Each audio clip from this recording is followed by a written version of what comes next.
We have no real idea of what is locked inside of ourselves. We know that occasionally a genius arises and is remembered by others as a person of superb talents or abilities. But if you look at the whole world with 4.5 billion people, you finally come to the realization that the human potential is limitless.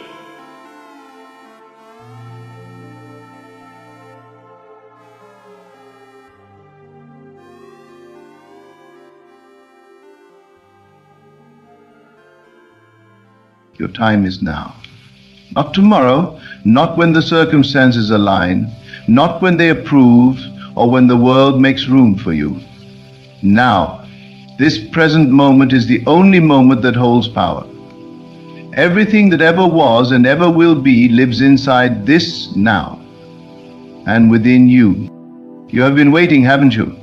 Waiting for a sign, for a shift, for permission. But I tell you, the sign is not coming. You are the sign. You are the shift. You are the permission you seek.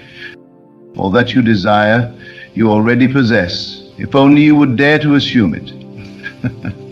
The only distance between you and your highest life is the distance between belief and realization. The instant you accept your desire as already fulfilled, it is yours.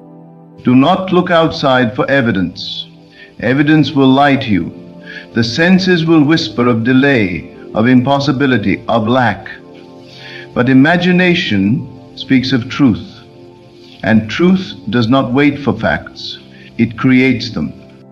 You are not meant to sit and hope. You are meant to enter the state of the wish fulfilled, to become the one who already is, the one who already has.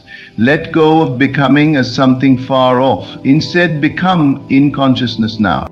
What you are conscious of being, you outpicture in your world. If you are conscious of lack, lack will find you. If you are conscious of abundance, it will rush to you. The outer is always the servant of the inner. The world reflects your inner speech, your silent assumptions, your daily imaginal acts. So dare to feel now what you would feel if all were already accomplished. Dare to walk in the state as if it were already so. You do not need more time. Time is not your master. You are not preparing for your future. You are calling it into the present. And what you persist in imagining, what you claim with feeling, must externalize. So, stop waiting. Waiting implies separation. Waiting delays the miracle. Start being now.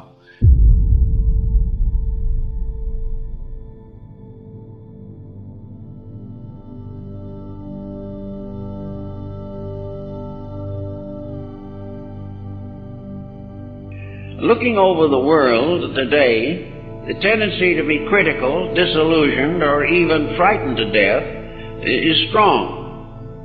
But actually, it is the power and right of the mind to discover the validity of existence as it is. We may not like it. We may know there's something wrong with it. But we must know that it is, that it exists. And it will continue to exist as it is until something changes it. And the thing that has to change it is ourselves. There is nothing wrong with the world that the human being cannot change if he so wills. But up to the present time, the will to change for the better has been restricted to a small group of persons. It may be for some time restricted.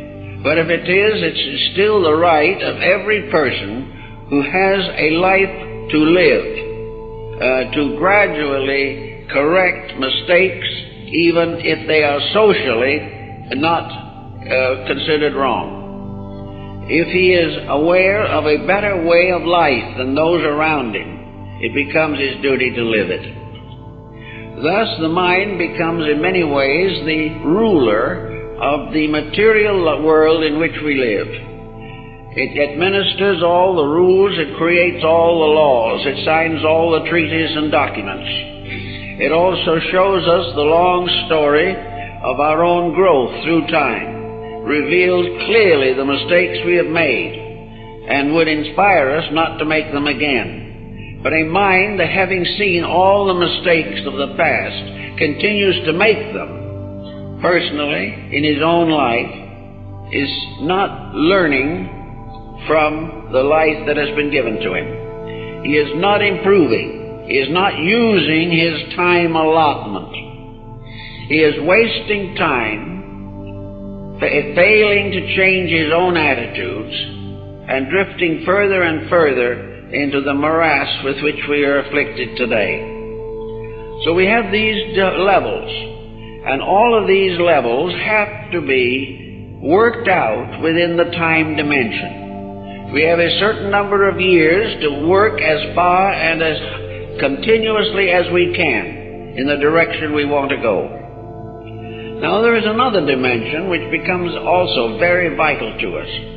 Out of the confusion of the body, and we wonder why we should inhibit it. The emotions, we wonder why we should try to change them. The thoughts, we are perfectly certain are correct and need no help, but we are in trouble all the time. But above these is another dimension, which is experienced abstractly, but is still very important. It is that dimension within ourselves that comes the nearest to timelessness, and that is man's spiritual nature.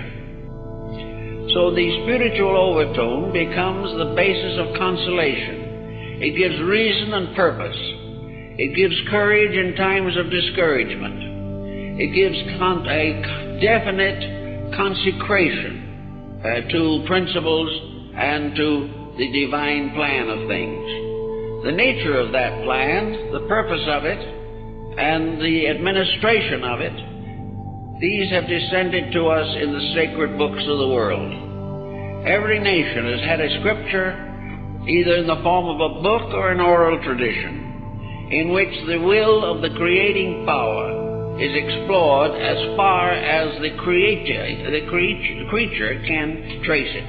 He cannot trace it all the way, but he becomes gradually aware that there is a reality behind life.